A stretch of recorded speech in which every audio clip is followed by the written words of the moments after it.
roll call, please. Yes. Terry Berryman. Here. Gary Gibson. Here. Jeffrey Pointer. Here. Julie Courtney.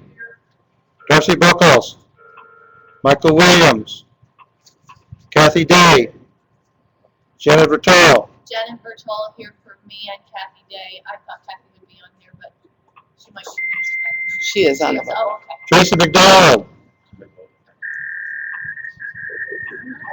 Mary Beth Marshall. Here. Sue Clark. Karen Norrington Reeves. Marta Serta.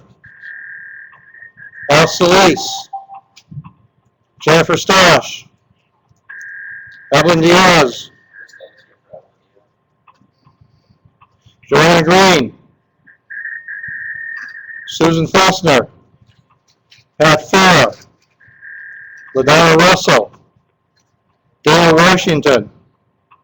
Pam Fallon. Chuck Stewart. Jeanette Dawson. Lance Shoup. Bashir Ali. Paula Neptune. Here. Gary Chichu. Steve Martin for Gary Chichi. Steve Martin. Here. Al Anderson. Cheers. Brian Henskin. Robin McCoy. Here. Karen Allen. Here. Ann Schneider. Mike Shear. Vicki LeBrat. Here. Dave Stecklin.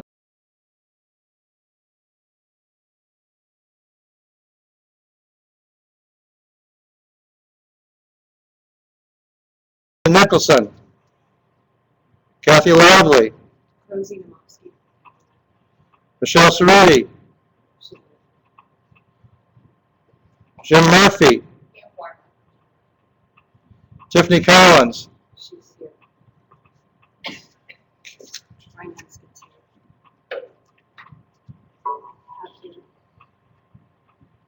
We have a quorum. Okay, thank you. We're still getting some music on our end, so I'm sure those of you have heard quite a few beeps, so I know that you're calling in. Hopefully we'll get the end of the music pretty soon. We'll have to see. Has everybody received a copy of the minutes with their agendas? Do I hear any? So moved. Any second? Second. All in favor? Approving the minutes? Any opposed? I'm sorry. Okay, minutes are approved. Forgot to tell you this. There was an error in the attendance for the August minutes. I had mistakenly put Evelyn Okay. in for Mary Ellen. We need to correct that. Okay.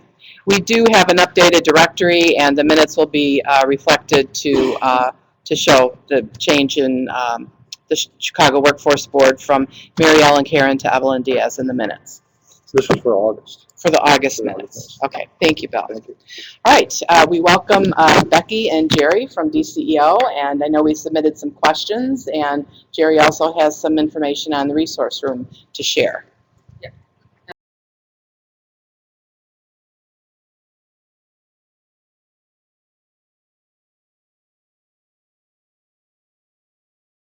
Now, whatever you've gotten in that distribution or that you'll get in that distribution, that's it. That's all the money that there's going to be. So somebody wanted clarification on where we stand on the PY 11 allocations. They understood Laura's email, but they weren't sure what it meant for October through June. To which Ray responded, the unexpended balance of your award is available for expenditure after 10/1/11. And where do we stand on the 5% versus the 15%? Well, I think you guys already know that. We're at 5% and the 10% is going to get distributed. Will the 10% of the discretionary money go on the PY or the FY12 advance funds to the locals? Yes. Will there be performance incentive? Who knows? Could you repeat the one just before It that? said, will the state be awarding the 10% of their discretionary money on the FY12 advanced funds to the locals? Yes. So there will be more money. More money from the 10%, but there's no more money at the state level for any of the other, like high-speed internet, all those other things that we give out. So some of you, I guess, are gonna benefit because you'll get more based on the allocation than you would have got through all the state grants, and some of you are going to lose because there's no state level money now to make up the difference and do anything unique to your local workforce area. Can DCO begin including our first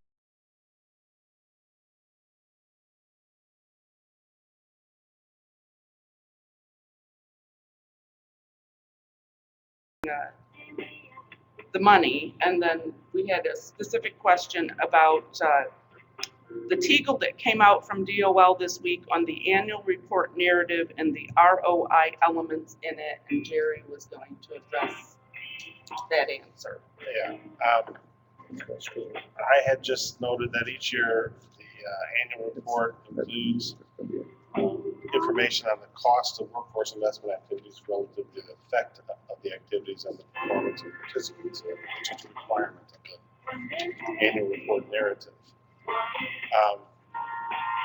And it's in the annual report again.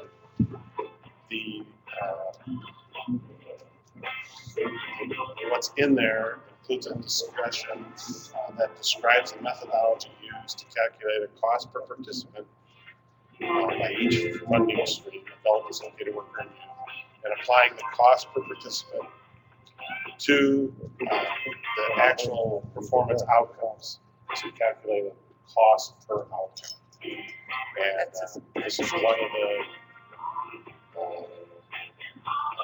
if you saw that TEGL, they had these recommended approaches that you could use to show something related to the cost of the activities related to performance. And so that's what Illinois is used for some of those.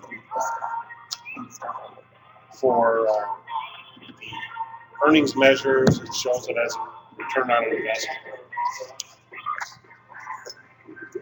Sorry about this.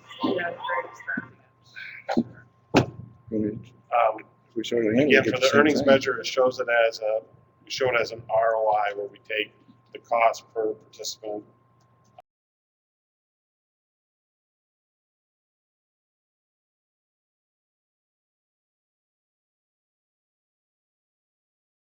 is the return on investment. For the retention and entered employment measures, it's just a cost per outcome. And, you know, there's some timing differences that we're all aware of, and DOL's aware of it also, and they mentioned it in the pros and cons of each of their optional metrics that they include. And we described it. The annual report goes on to describe the weaknesses of, you know, any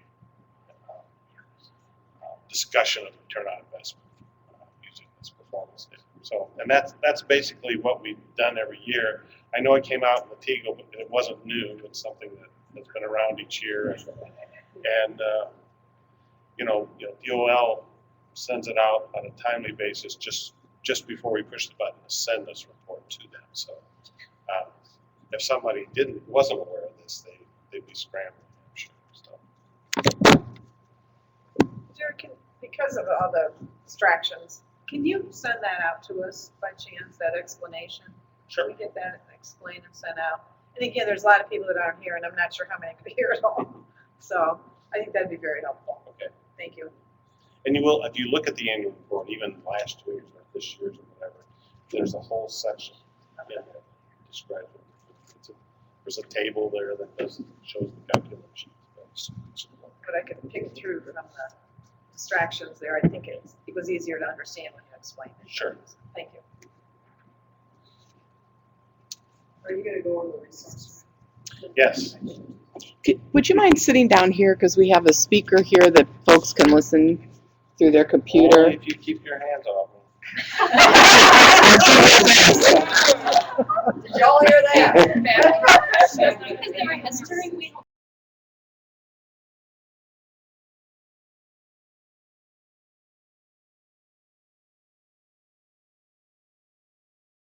It's all in one little blurb I can send to you. So, are we done with this? Yes. Okay. The other thing I gave you last month when I was here, we talked about the resource room counts and where we're at with that. And I told you I'd be back, and we talk about some of the things that we could do, maybe to, particularly short term initially, to make the entry a lot easier. And I've listed on this handout. Oops! And if anybody didn't get one, I have a few more. I've listed in this handout some things that have been suggested, or we've, thunked up ourselves here. And I just to briefly go through them is the one comment we've gotten several times is, you've got to have the machine logged on, and it's got to be logged on to a user that represents the center that the resource room is located, so we know that those services are coming from that center. And what we thought is if there is a need to to batch these all together and do the entry, maybe we should allow the entry of the center so that you wouldn't have to necessarily be at that site to do entry for those resource room activities. So that's one thing we thought of. And then just right in line with that is allowing entry of the service date rather than to auto-filling the current date on those services. And then another thing to ease the entry is not requiring the WorkNet match where we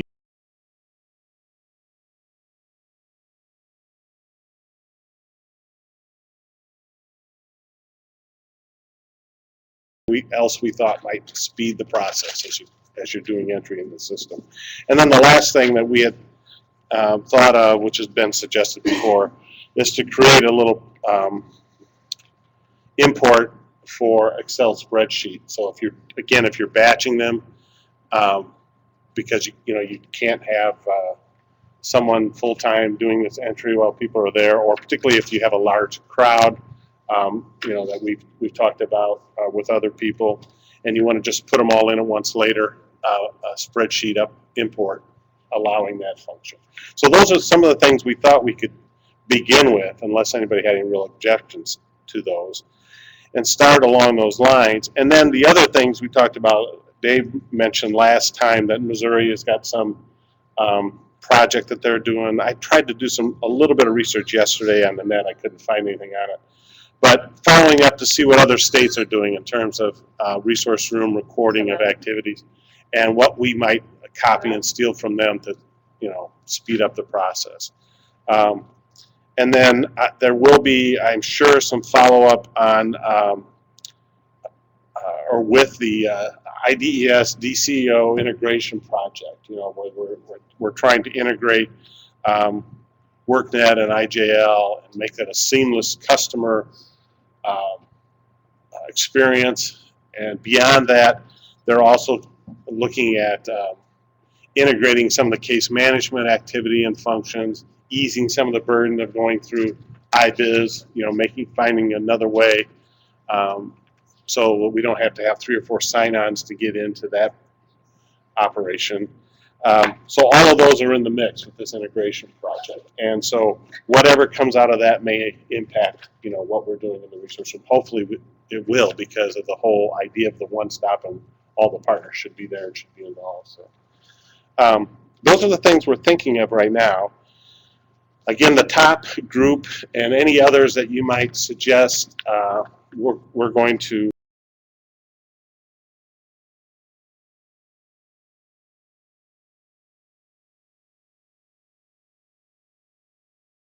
say this in this time of surveys. We're also going to send out a survey to all of you to gather some more information on your resource room setup and operation, and follow up on these options if you have any others. Any suggestions would be good. And also ask for people to volunteer to be part of a smaller group to review some of these things,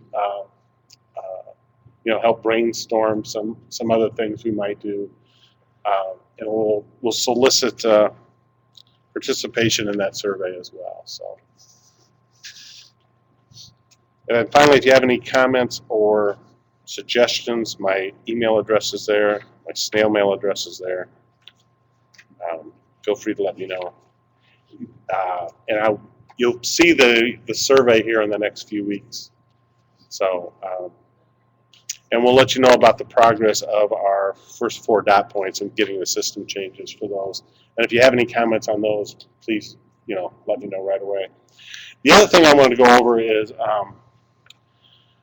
the site-specific URL setup for your resource rooms. I think we talked a little bit over time. It could be that you had this set up once, and now that with changes, it's no longer set up, so we can identify that a customer has been on WorkNet at your resource room and get your LWIA credit, and then allow those activities to be recorded and possibly go up to DOL. So I wanted to point out that information, or that those instructions are on WorkNet. I do have about 20 handouts that you guys are welcome to have, but you'll see when you look at them, it's the instructions take you right to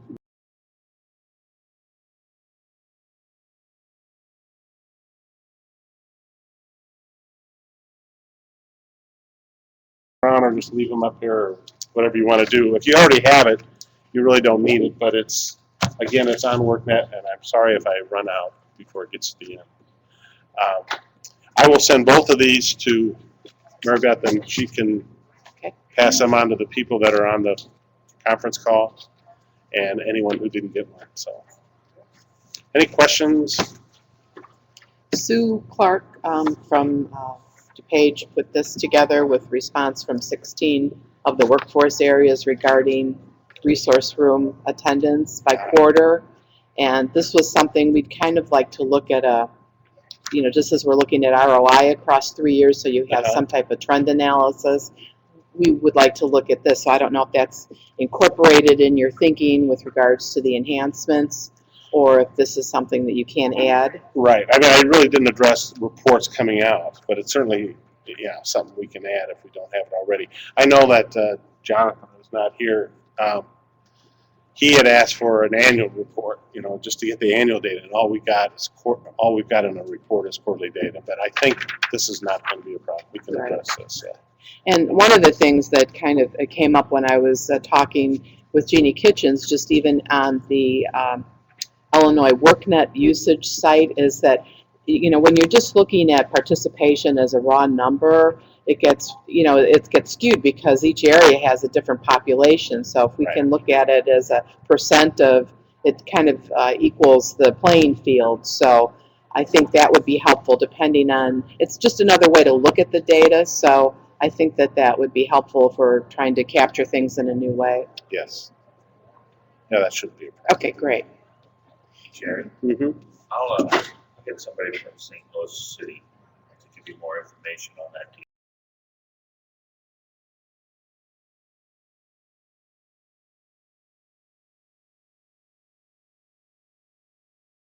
Privacy Act that's come out.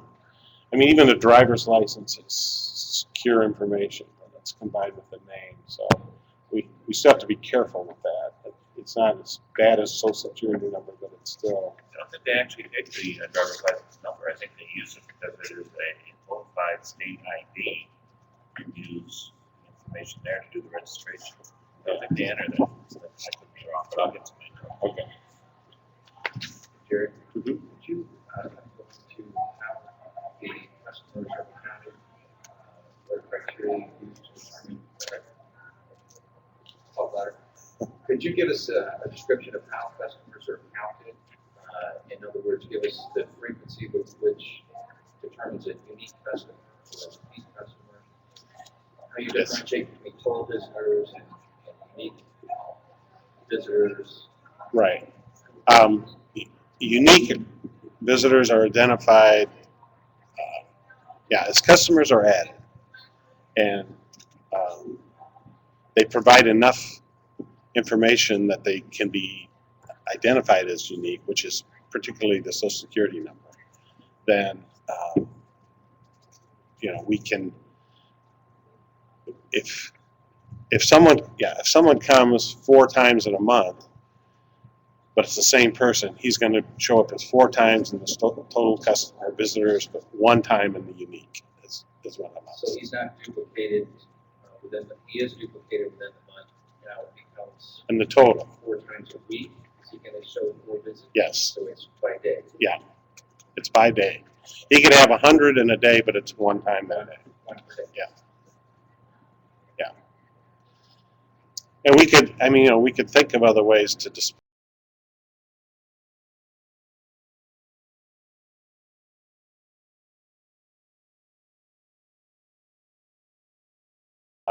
Where you can see if he, you know, participated in several activities, he would be in each one of those counts. So.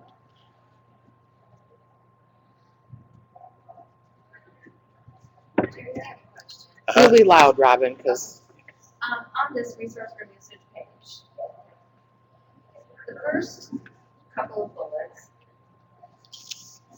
it says allow assignment of Illinois WorkNet Center at entry.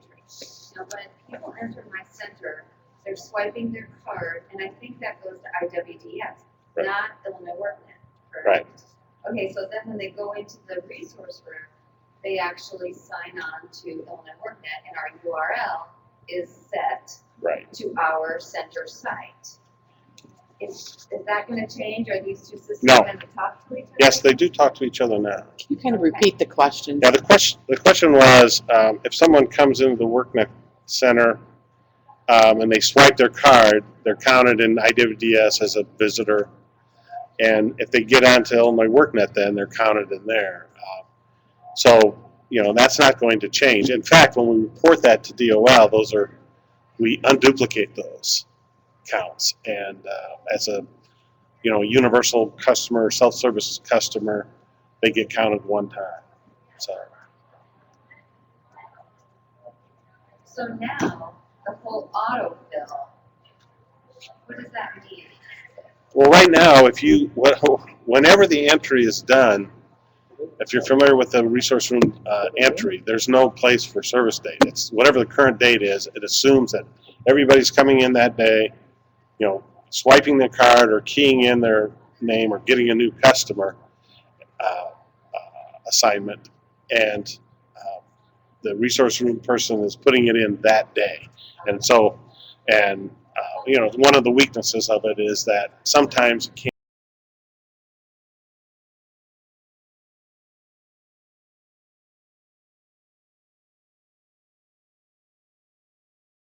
As of the date that you do the entry. Oh, And that's what we're trying to correct.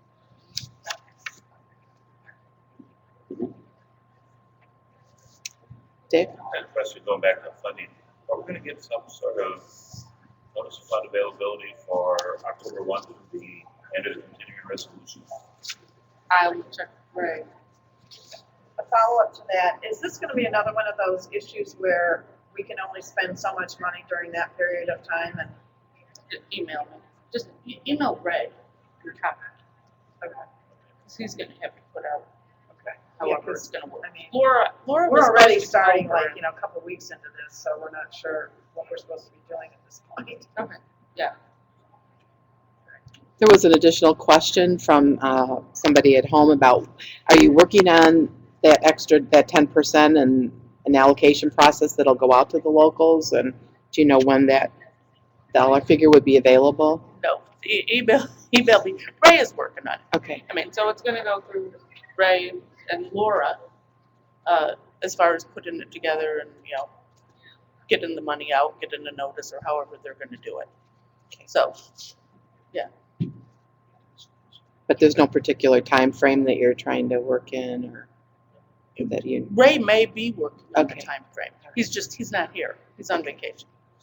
So, leave to Ray what is Ray's. Does he go on vacation every time we have IWP here? Is that- Right, I just didn't know if that was my mission. right. He gave me his succinct answers here. Yes, no, maybe. Okay. But if you,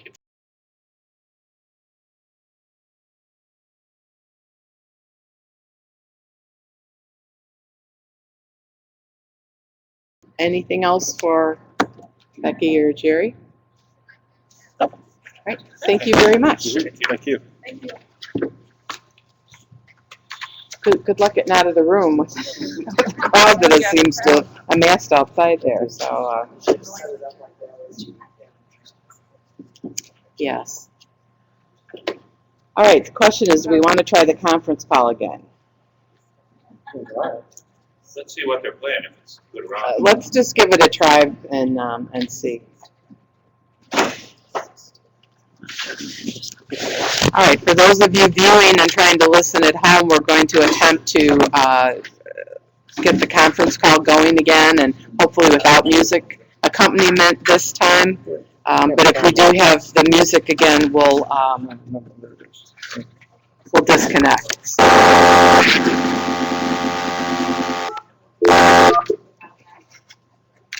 So give us a minute.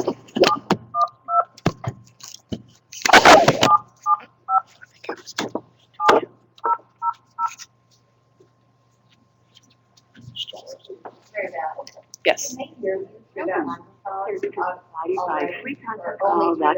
Please enter your access These code are followed hooked by up to the pound computers, sign. so if they're listening through their computer speakers, they can hear, but this does not pick up as much as we'd like. You entered 2667007. If this is correct, press 1. To re-enter, there are 4 participants in this conference. Please announce yourself.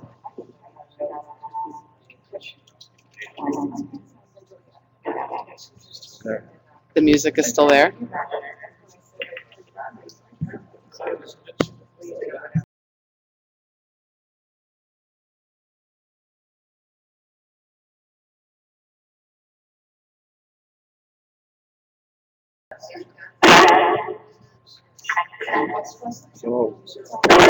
Maybe we need to get the hotel IT person down here again. Yes, we're hearing that as well.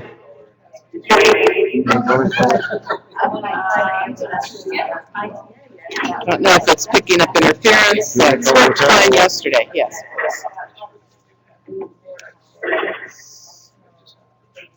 Okay, we're getting some support from the hotel staff here because we don't see a reason why this should be doing that, so it should be.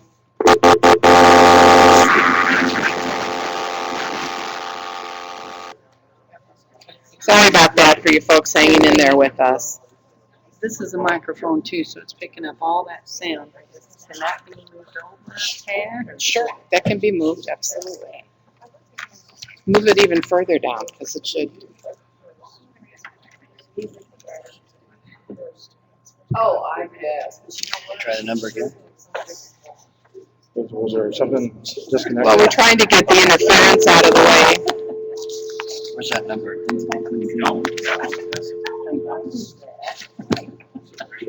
Everybody take a little break. Give us a couple minutes.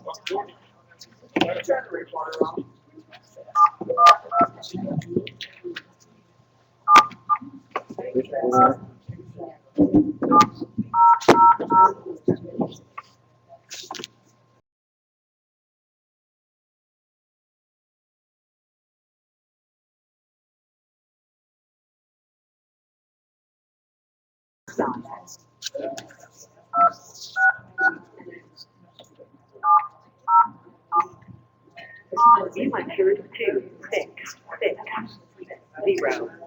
If this is correct, press 1. There are 3 participants in this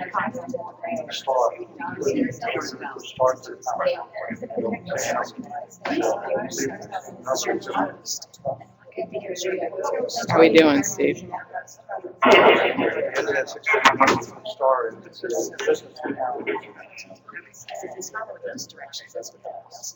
Right, he's putting star in. Thank you. Good point. Can I have my agenda back? I think we'll just, all right, we'll see if we can get some support from the hotel. I think, okay, can everybody reconvene we'll continue on with the meeting?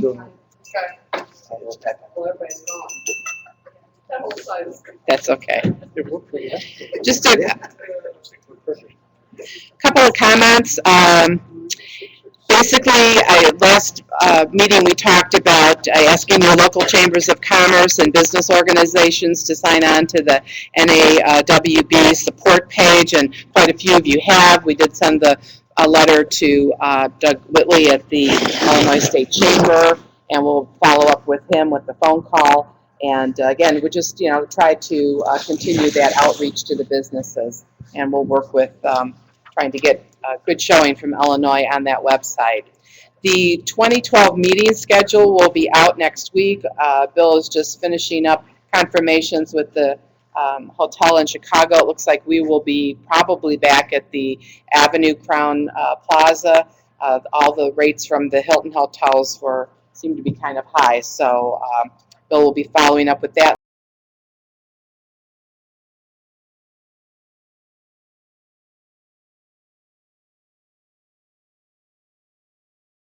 We will be having Jay Rawl from IDES join us and hopefully talk about further ways we can partner on the local level.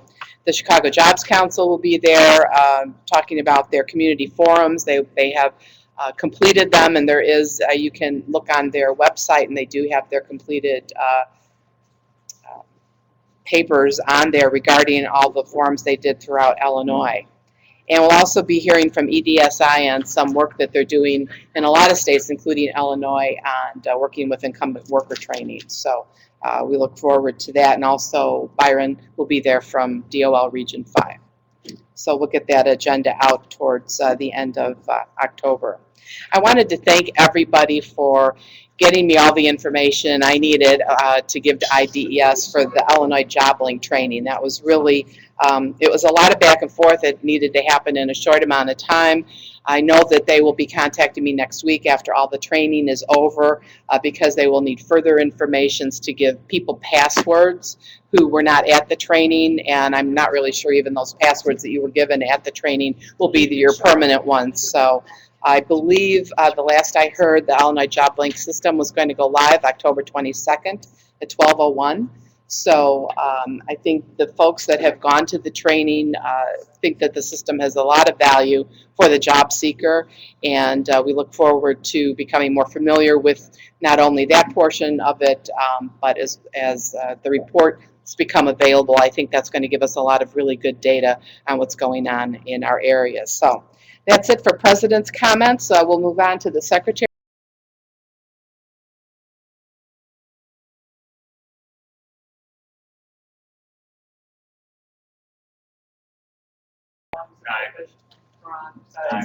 LWIA 9.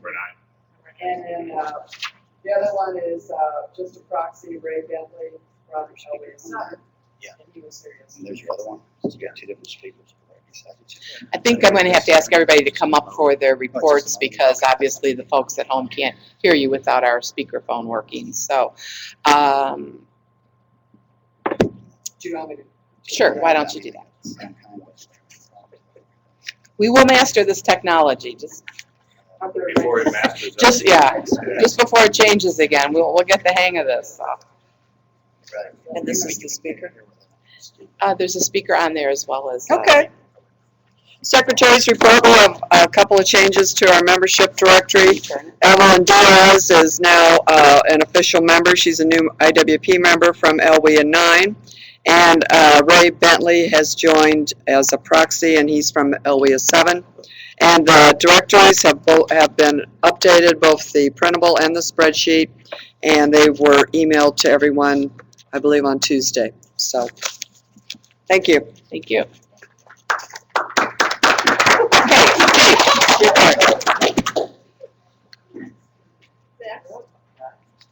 Next, we have Somebody's pen in.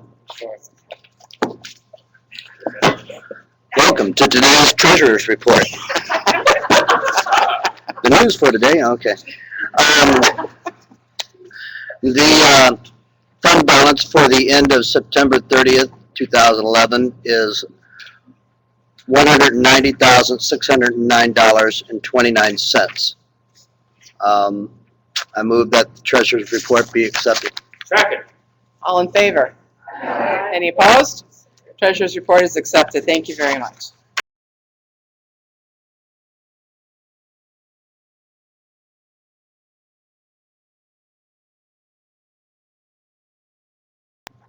Gosh, I hope I can live up to this standard and get applause and everything, I tell you. Don't worry, we'll clap. Thank you, I appreciate that. The program committee is working on several things. We are working on a one-sheeter, oh, it's only one sheet because it's front and back, on tech tips for webinar participants. It is in its final draft. A few minor changes were made yesterday, and I will get that out this week. We also will begin work on a tech tips for webinar leaders so that those work groups and things will be a little more effective than they have been. As we know, we are still in a learning mode with technology, as demonstrated today, and we'll be working on that for a while. In that same vein, we are working on a webinar series with IEDA. We're looking at doing a 4-webinar series with Greg Newton around a series that he's doing now called Doing More with Less. I believe one is case managing, doing more with less. One is, okay, I'm drawing a blank. Bill, do you have those? No. Okay. Anyway, we'll get a brief synopsis of each of those 4 workshops out to the membership this week. Carol's getting that information for me. He is charging $2,500 per webinar. IEDA has agreed to split the cost with us, so the total cost of the webinar series will be $10,000, and they're asking IWP to pick up $5,000 of that. Each of these webinars is 2 hours in length. It's really an hour and a half with 30 minutes for questions with Greg. A couple things we need to get some clarification on is whether or not we can record those and have the recordings available for our membership after the webinar, and if there is a limit to the number of people who can be on the webinar at one time.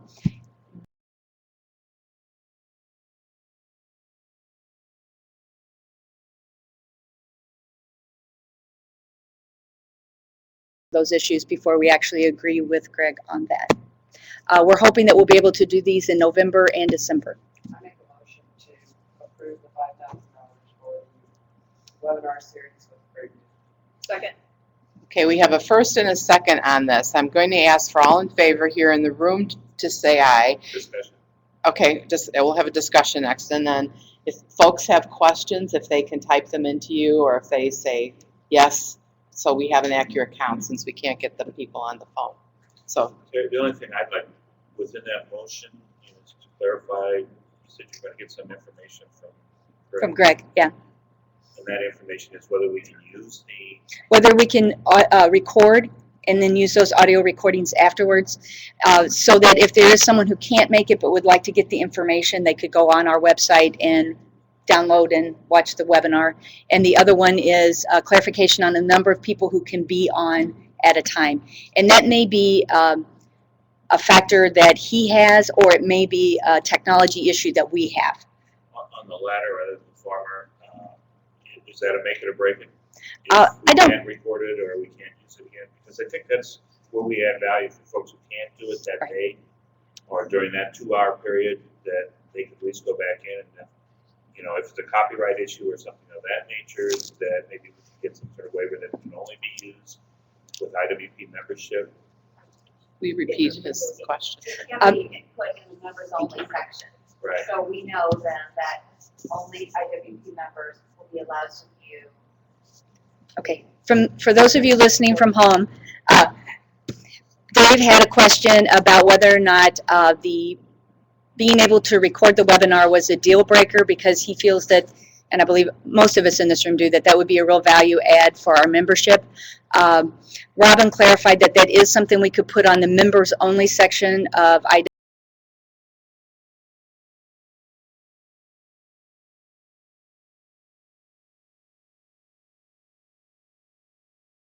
Access those recordings, or it may be that we put it on a members only. I think it is a really critical question that we need answered. But also, it's not just IWP members that would be. It would be IEDA as well. IEDA, so I don't know how that would work. Well, they'll just have to come to an IWP member. Well, maybe you could have like a time expiration on it, like for 30 days or whatever. Right. So it's just not up there forever. Any other discussion on this? So we have a first and a second to for the $5,000 in partnership with AIDA to provide these webinar trainings. All in favor? Aye. Any opposed? Those at home, if you could please type in your vote, and I'll let you know how that turns out in a little bit. Anything else? A couple other things. Our fiscal and trade work groups are coming up, I believe, next month. We do those on a quarterly basis. For the trade group, we will be focusing on that new policy about the 1 EC and the 1 DC and try to get some clarification, because as you read the policy, it gets a little confusing. So we're going to try to have someone from DCO explain that in a little more depth to our trade people. For the fiscal, we're going to try to talk with a few people in the fiscal department at DCO about what they consider best practices for subrecipient fiscal monitoring, and then have a webinar that will be the main focus of our fiscal work group. We will probably revisit cost allocation as well, because that was a huge issue in our last fiscal work group. So look for that to come. We will make sure that each of the directors, as well as the trade people and the fiscal people, get copied on when those are going to occur. So if you want to participate, you can do that. We are also working on our DCO contact list, and it's on.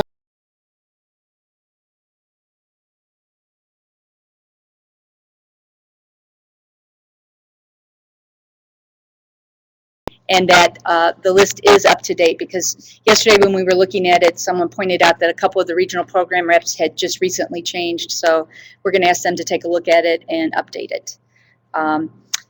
And we also, the one thing that we have not really done any formal work on is the Leadership Institute. That was a strategic goal of IWP.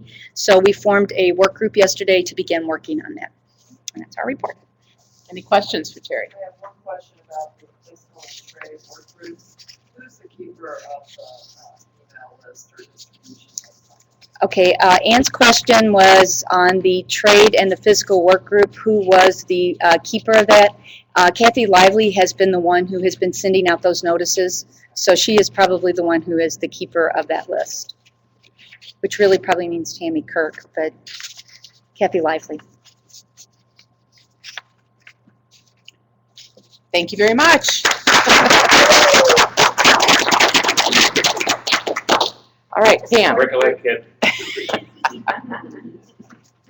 Don't tell me that, I probably will. Better than a hip. Okay. We had a very lengthy discussion in the strategic committee about different information, different the subcommittee hearing, and conference calls that we've been a part of or listened in on. What we've pretty much decided to do is come up with, well, let me back up. I think we all agree that WIA as we know it today is no longer going to be the WIA that we know tomorrow.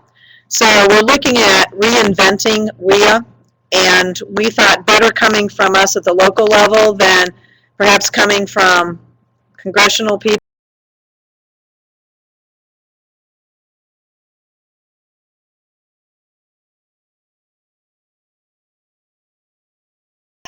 We're going to come up with what we're referring to as a solutions paper. And we're going to identify certain areas, key elements that we think should be or will be a part of any bill and or any new piece of legislation. And then we're going to actually try to come up with the ways that our workforce system can address those particular issues, or particularly things like responding to employer needs or accountability, things like that. So we're going to be working on that. We're going to look for perhaps an outside source, whether it's an individual or a group, whatever, to put together that paper. We're going to have a work group, and I'll be getting an email out to particularly the strategic committee and anybody, actually maybe go out to everybody since this is going to be a reinvention sort of thing, but anybody who would be interested in serving on this work group, and then have a conference call to come up with some key points And then we'll turn everything over to a group or individual, whatever, to actually put something together. Nothing major, but just some talking points that we can then forward to congressional staff or NOB or NWA, pretty much anybody and everybody that's going to be, that would be involved in the process. So I will get an email out asking people to come up with the various components and any solutions that they might have. We'd like to have something to bring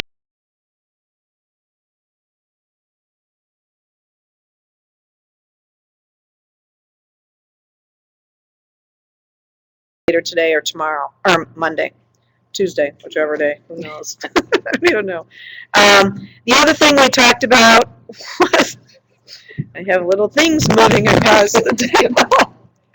The other thing that we talked about was reauthorization and how critical that is to anything, whether it be the appropriations, whether it be to survival, whatever it be. We know that Buck McKeon, Congressman Buck McKeon's bill is out there. At this point, there are 5 co-sponsors. In order to get this moving forward, we, the system, need 50. They have set their goal at 50 co-sponsors.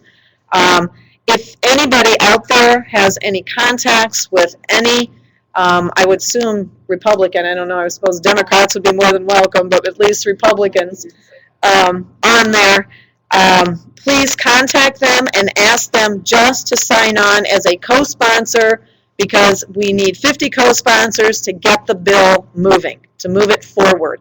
So anyone who can help out with that, we are certainly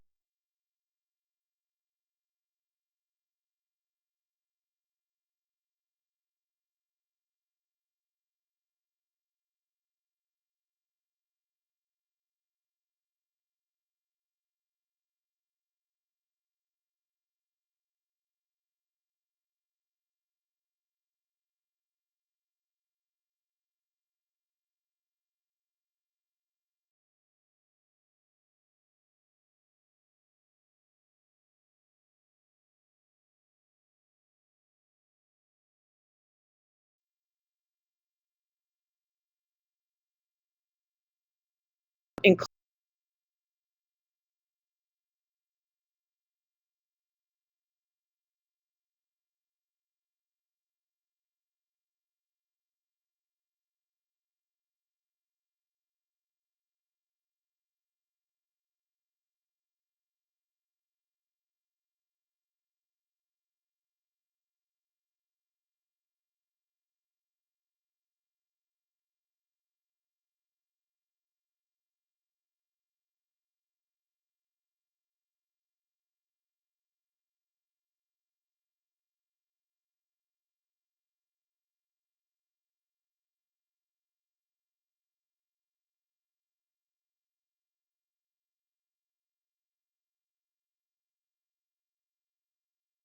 I think that's it. Anything else from the committee members? Gary? Anything I may have missed? Okay. Any other questions? Anybody from home? Not yet. We'll let you know. Okay. Thank you. Okay, thank you. Yeah.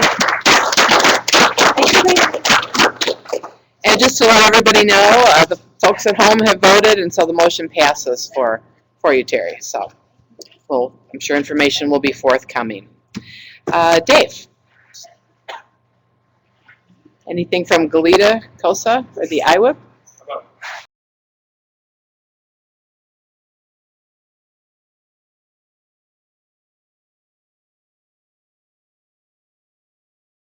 Okay, I'm to report on Galita, COSA, and IWP. Galita met last month, and Paula was there, and I don't know, did Carol, was she there as well? Carol Cole? Yeah, so we had some representation. Blanche and I weren't able to make it. The high points were that there appears to be new talk, and there will be a Heartland conference, and they're looking at March, early April, in that time frame. They're still trying to work out the details, and what put the kibosh to it in the past was a labor dispute at the hotel, so I think they're going to try to see if that gets worked out. Continuing discussions, Galita is also taking a look at reauthorization and the resource issue. I think it's, on everybody's mind, and that's a continuing matter. And then Nick Lammer's replacement, Adele Gagliardo, a good Irish girl, was appointed to fill his position. And that's basically Galita. Is there anything that you think I should add? Excellent job, Dave. Thank you, thank you. The IWP, I attended that meeting. There was a discussion there about the pathways, and we had that discussion here yesterday with Jason. There's going to be a creation of a task force to address entrepreneurship and entrepreneurism. I asked to be appointed to that one. My local area, particularly,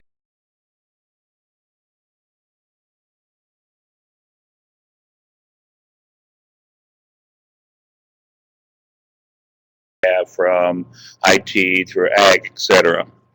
Ron Moorhead was honored for his long-term service on the IWP, and it was nice that they took the time to recognize Ron. He has been a real friend both to labor and to our organization. And there was also a discussion, as we had yesterday, on the OJT, the National Emergency Grant application, and how we were faring in the state of Illinois. There was a discussion of what they were trying to do, similar to what we heard yesterday, and reaching out to IMA and other state organizations to try to help solicit. And as we heard yesterday, they are going to open this up to folks who had not applied originally. It appears from what Mike Baker said yesterday that they are looking for folks who have somewhere in the neighborhood of $50,000 worth of commitments for that. But I think the whole membership should take that to heart. And if you're lucky enough to have an opportunity for some OJT and manufacturing, please follow up on that. And then as far as COSA goes, COSA is an interesting organization. I know Chuck's had much more experience than I, but it's sort of like this big blog that's out there. It's not a very formal organization, and what you rely on is somebody starting a string of emails that sort of catches fire and everybody starts to get involved. Lately, and particularly I think with John Tomey's either resignation and or retirement, I believe retirement is the best way to describe it, we have lost one of the great leaders there, the other being out in California. She left, changed jobs as well. So COSA is sort of still out there. I believe they will schedule a meeting at the NWA in December. I will not be able to be there, but I know Blanche will be, and I'm hoping that Chuck and a few other members, they can report on out. To me, that is the one organization that is national.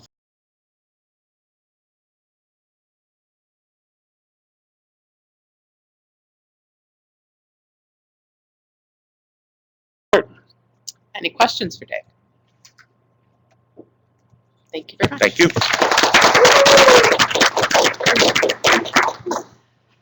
All right, I think we'll just continue on. Nothing from you, Blanche? Okay, from NWA? Okay, and NAWDP, anybody? Kathy's not here. I know that there's a youth conference coming up in November. Emails have been going out for that, so you should have all the registration information that you need on that. So please try to attend. All right, backing up to performance. Bruce.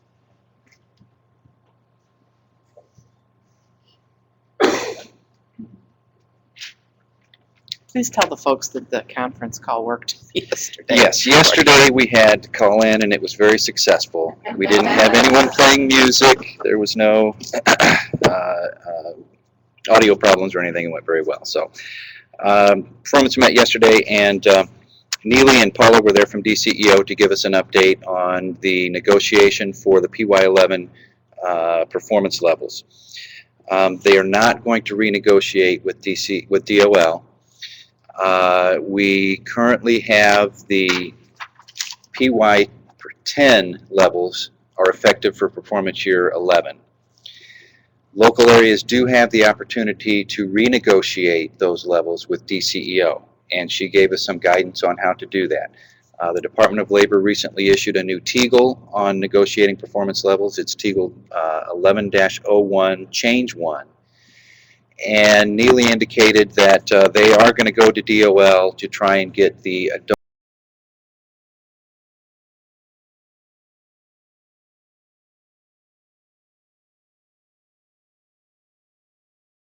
you need to have a special population plays into getting that those levels lowered.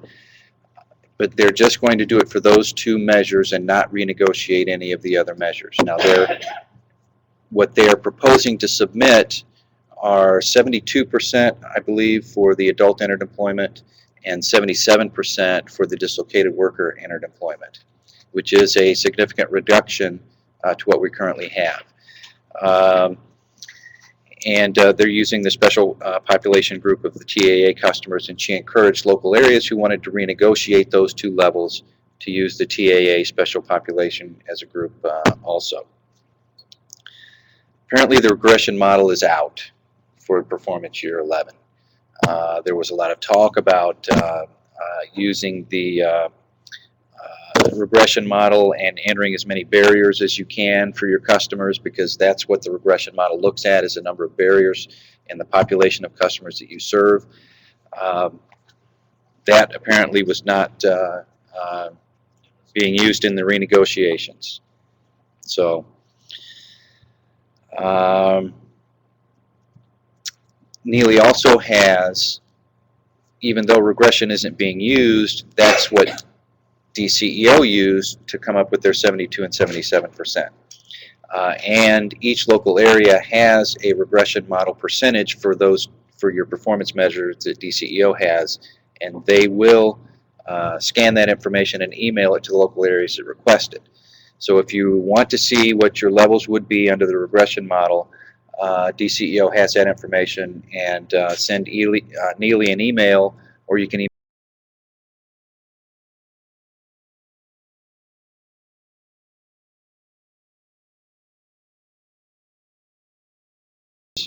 on an ongoing basis. What they've done in the past is they've looked at this to see if it affects performance, and it had a marginal effect, and so they just never really incorporated it. However, when they found that they were failing the adult entered employment rate, I think it was, they asked local areas to investigate out-of-state wages for their, or supplemental wages for their customers, and they also incorporated the risk data and found that it had an impact on quite a number of local areas. She also had a list of the impacts. Many areas went from meet to exceed as a result of the incorporation of that data, and as a result they're going to incorporate that into the process ongoing. Every quarter they're going to run that risk data and include it into your measures, so you won't really see the impact until the end of a quarter. And what that risk data is, it gathers out-of-state wages. There are, I think, 48 states that participate in that. It's pretty inclusive of all your customers, unless they go to those other two states. And I think that's pretty much all I had for performance. About that people get copies who weren't at the meeting yesterday. Were they faxing them? They were going to also fax copies of the outcome of the incorporation of the risk data. To show, so you could see where you went from meet to exceed, or what the deal was. Can I go back? You said that they were going to renegotiate entered.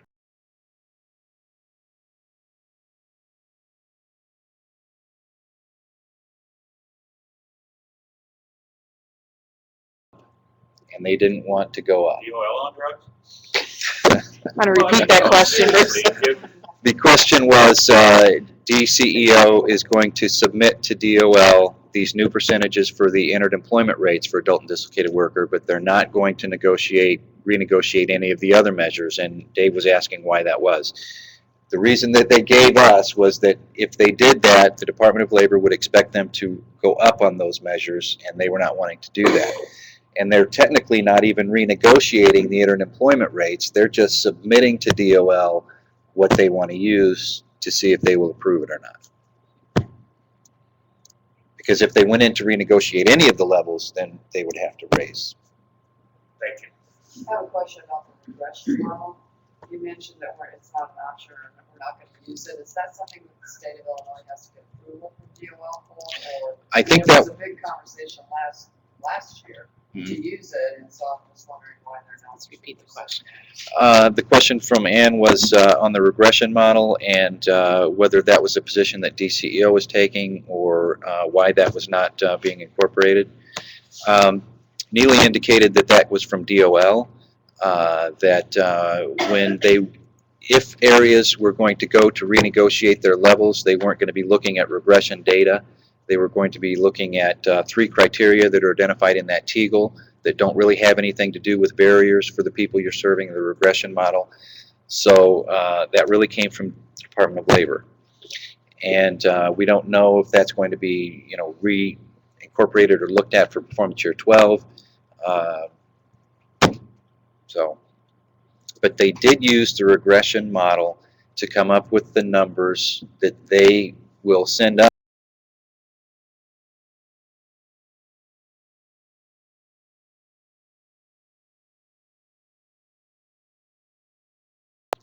Any other questions? Thank you, Bruce. Okay, we don't really have any updates on TAA other than perhaps look for it coming for a vote in Washington. Okay, Robin?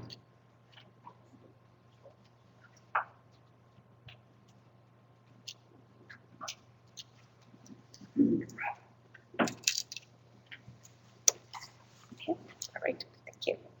I have a short update from the website annual report task force.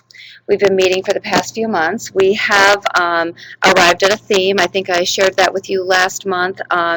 It is IWP supporting job creation and economic development.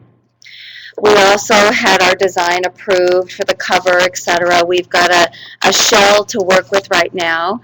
We're also gathering information, numbers, performance measures, success stories, new data for members. We're incorporating the ROI stuff. So we'll be meeting. We're having a conference call on Thursday. So we're still needing photos from the local areas. If you've had any events over the past year, we'd like to display photos of IWP in action in the annual report. So if you could send those to me, that would be great. I think we emailed it out last week.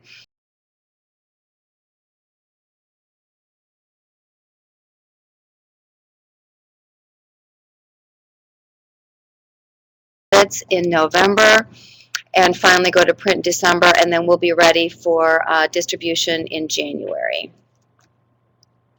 As far as the website, we have secured a domain and the ability to build a website. We've got the home page sketched out, coordinating the design from the annual report with the website. We are populating areas that we can right now, but again, we're meeting next week on Thursday to discuss additional items that we will be including in the website. So this is going to be ongoing. Continue to work on it. So, any questions? Any questions? And in view of all the hard work your task force has been doing, I wanted to let you know you have been promoted to a work group. Oh, good. So, so we're now the website and communications work group. So got it. All right. No good deed goes unpunished.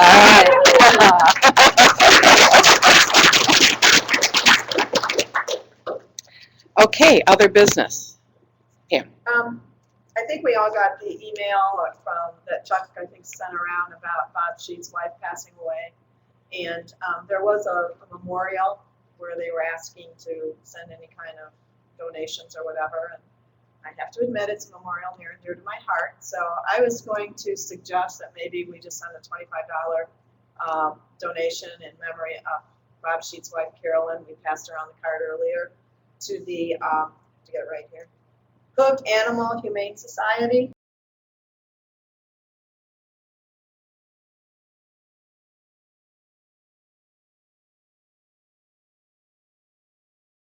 So it's something that is legitimate. I've donated to it myself, so I would make that recommendation. Second. Okay, there's a motion to do a $25 in memoriam for Bob Sheets' wife to her chosen charity. And we have a first and a second. All in favor? Aye. we'll ask for the folks at home to vote as well, and we'll let you know how that passes.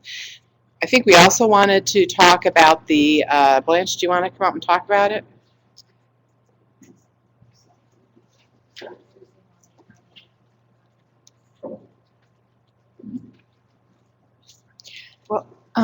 I just wanted to ask if folks were aware of the state community college system receiving one of those green grants, and how are we involved in that? How are you involved in that? Is there a role for IWP?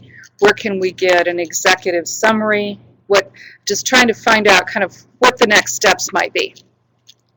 You're talking the TAA grant. I think so. Consortium grant? Yeah, that consortium grant, yes. I can talk a little bit about that because it's the College of Lake County. We did help them with some of that. Not a lot, but we did provide them with some numbers and we did provide them with some information. And I actually have a call with the president, Dr. Jerry Weber, at 11:30 this morning to talk about how we will be more involved in that. So he has already reached out. He has already talked to me about how the LWIAs can be more involved. And he feels that that's a very important link in this grant and he doesn't want to lose it. So. And how many community colleges are partners? 16. So. And the CLC is the lead. So I'll get back to you on what's going on with that. And There, on the DOL website, I think this was one of those DOL news things that came out. right.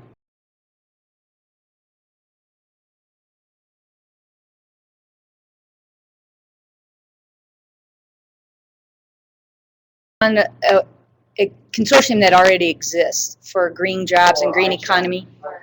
So the sustainability network. So you can kind of look at that and see a little bit of the framework of this grant anyway. But And that it's was 19 million. As I understand. Yeah. It's not necessarily serving customers, but. No, actually, one of the things is you cannot do is serve customers. Right. It's Yeah. building the infrastructure for these programs. I think in Florida, the community college is working on their sustainability building or whatever their center, sustainability center, and I think the dollars. Dr. Irwin was at a board meeting and he, the president of the college, and mentioned that he got the DOL grant and funding was made to